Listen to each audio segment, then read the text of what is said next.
Desde luego una velocidad que asusta un poco. Vamos a intentar indagar un poco en esto, indagar en las implicaciones que puede tener con Carlos Guardiola, que es director de New Business de Ironhack. Carlos, muy buenas. Muy buenas, Marta, ¿cómo estás? Bueno, parece que este es uno de los peligros o desarrollos, no sé muy bien cómo calificarlo, de la inteligencia artificial. Ahora nos contaba Sergio ese modelo que están desarrollando para leer la mente humana. ¿Cómo es esto? Y bueno, ¿va a ir a algo más allá de lo que ahora parece que está un poco en pruebas? ¿Va a ser una realidad como es ChatGPT, por ejemplo, que podemos usar en nuestro día a día? ¿Cómo lo ves?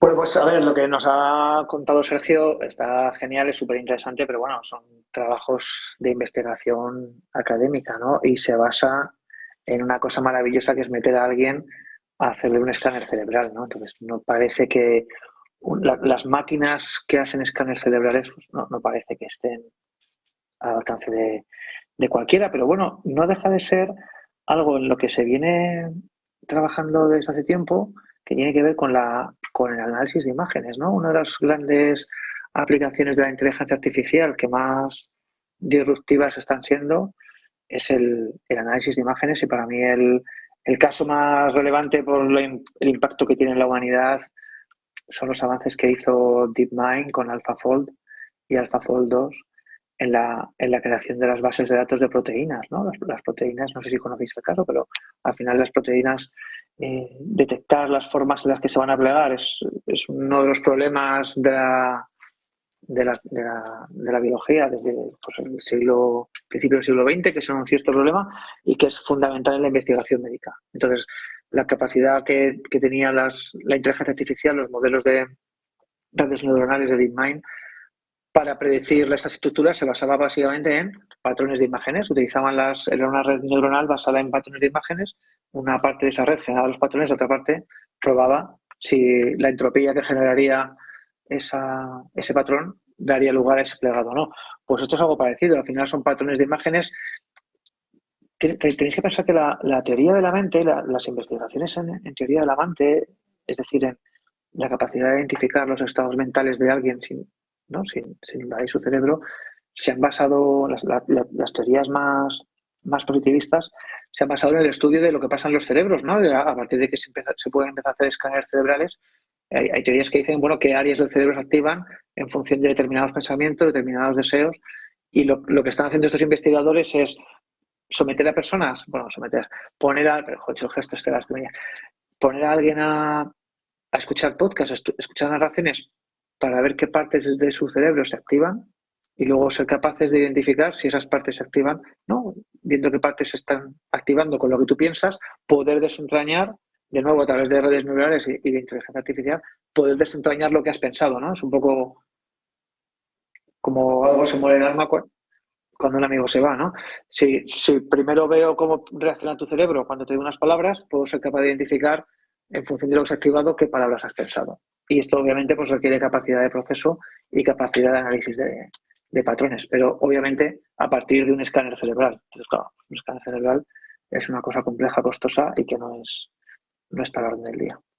Que no está al alcance de cualquiera, pero claro, el hecho de que ya se esté avanzando en este sentido puede ser un poco la semilla, ¿no?, de lo que quizá el día de mañana, dentro de no muchos años, bueno, acabe siendo algo que se utilice o no, porque al final hay muchos fracasos en todo esto, Carlos. Quiero hablarte de un fracaso, o no, un fracaso exitoso, incluso podríamos decir, que es el lanzamiento de Starship, ese cohete de SpaceX, de la compañía de Elon Musk, que se dice que es el más poderoso del mundo, más incluso que los que tienen la NASA, también por lo grande que es y por el ideal que se ha construido en torno a él, que va a ser un cohete, que va a ser capaz de viajar a la Luna, por ejemplo, y volver, y bueno, pues que va a ser quizá un poquito más eficiente que otros cohetes de la NASA que se hayan ya elaborado. ¿Qué te pareció ese lanzamiento, esa prueba que se hizo con el cohete Starship hace apenas unas 2 semanas, el día 20 de abril, si no me equivoco? ¿Consideras que fue un fracaso exitoso, un fracaso, un éxito? Porque hay opiniones de todas las clases.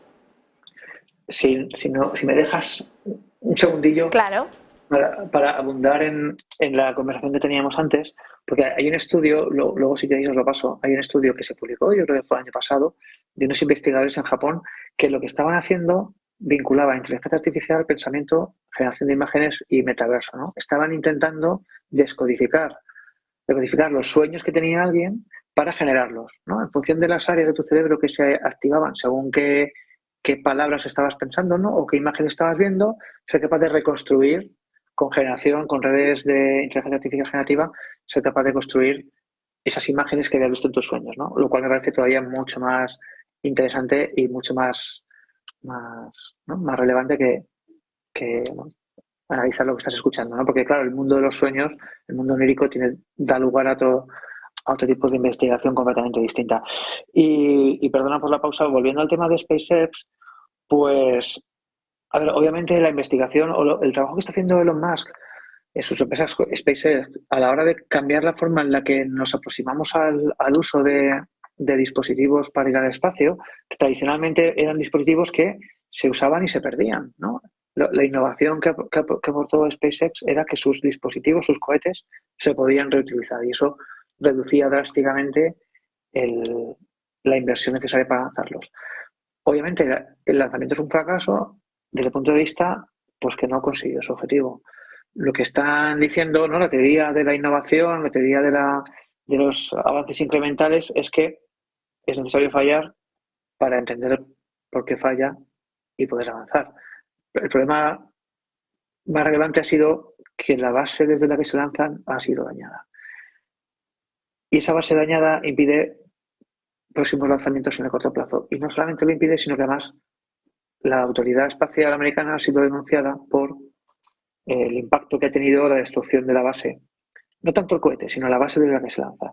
Y esta denuncia, obviamente, a la Autoridad Espacial Americana se repercutirá o se trasladará a los contratos que tiene SpaceX, ¿no? Entonces, la controversia que más me ha interesado a mí y que más me ha llamado la atención no es tanto el hecho de si algo tiene que explotar para saber por qué. Esto es como la vieja historia de los aviones de la Segunda Guerra Mundial, ¿no? Cuando llegaban a las bases los aviones americanos, a las bases de Inglaterra, y decían que había que reforzar las alas porque tenían agujeros, ¿no? Y alguien dijo, no, al revés. Un avión puede volar con agujeros en las alas, los que no llegan, ¿no? Los aviones que han sido derribados son los que tenían agujeros en el fuselaje, del cuerpo, ¿no? Esa es la estructura que tenemos que reforzar, porque las alas el avión puede aterrizar. Pues esto es igual, ¿no? Tengo que descubrir por qué ese cohete explota para poder arreglarlo, pero el impacto que ha habido en la base es lo que pone en riesgo el resto de la investigación y lo que pone en riesgo la duración de esos contratos por el tema de las demandas, ¿no? Va a haber unos litigios, asociaciones ecologistas han denunciado por el impacto que ha tenido la destrucción de la base y porque la Agencia Espacial Americana no ha sido capaz de pasar los protocolos o de detectar que esa base no estaba preparada y que iba a sufrir un impacto, ¿no? Y eso sabemos que en Estados Unidos este tipo de litigios llevan tiempo y tienen mucho impacto. Entonces, para mí ese es el tema más relevante. Carlos, por cierto, justo al hilo de lo que hablábamos de la inteligencia artificial, acabo de ver una noticia de la Comisión de Comercio Federal en Estados Unidos. Su presidenta, Lina Khan, ha dicho que está en alerta por el uso abusivo de la inteligencia artificial. Así que, desde luego, ya son muchos los que están advirtiendo de los potenciales peligros o riesgos que pueda haber sobre este sobreuso, incluso podría decir, de la inteligencia artificial. Nos quedamos sin tiempo. Carlos Guardiola, director del New Business de Ironhack, muchísimas gracias por estar con nosotros.